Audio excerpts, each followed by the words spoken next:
Bonjour à toutes et à tous, bienvenue sur cette nouvelle vidéo de la chaîne Critique Multiverselle, et aujourd'hui on se retrouve pour une nouvelle critique d'actualité, une actualité série avec la seconde saison de The Last of Us, série HBO post-apocalyptique tirée des célèbres jeux de Naughty Dog, considéré par beaucoup dont moi comme comptant parmi les meilleurs jeux de la console. Et c'est peu dire quand on voit l'engouement et les débats multiples qu'a suscité le second jeu, qui mettait les joueurs dans une position peu confortable, il faut le dire. Mais la série a été une superbe adaptation de sa première saison, malgré la facilité d'adapter un jeu si scénaristique, facilité entre guillemets, toujours showrunné par Craig Mazin et Neil Druckmann, porté par Pedro Pascal, Bella Ramsey, Gabriel Luna, Tina Wesley, Isabella Merced, Young Mazino ou encore Kathleen Dever, où l'on suit une nouvelle fois, 5 ans après leur voyage perdu à travers une Amérique ravagée, Joel et Ellie,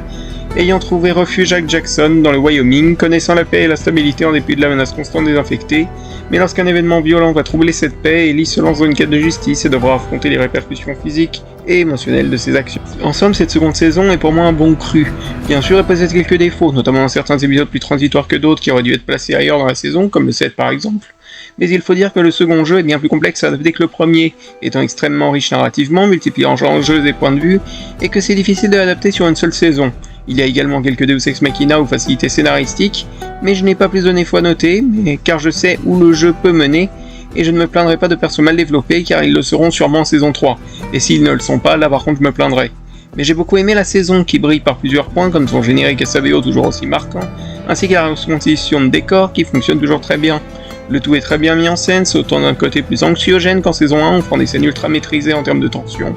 Et d'ailleurs, franchement, il y a des épisodes hyper marquants comme le 2 ou le 6, ainsi que le 7 qui offre un vrai final sous tension, qui sont bien maîtrisés et vraiment beaux.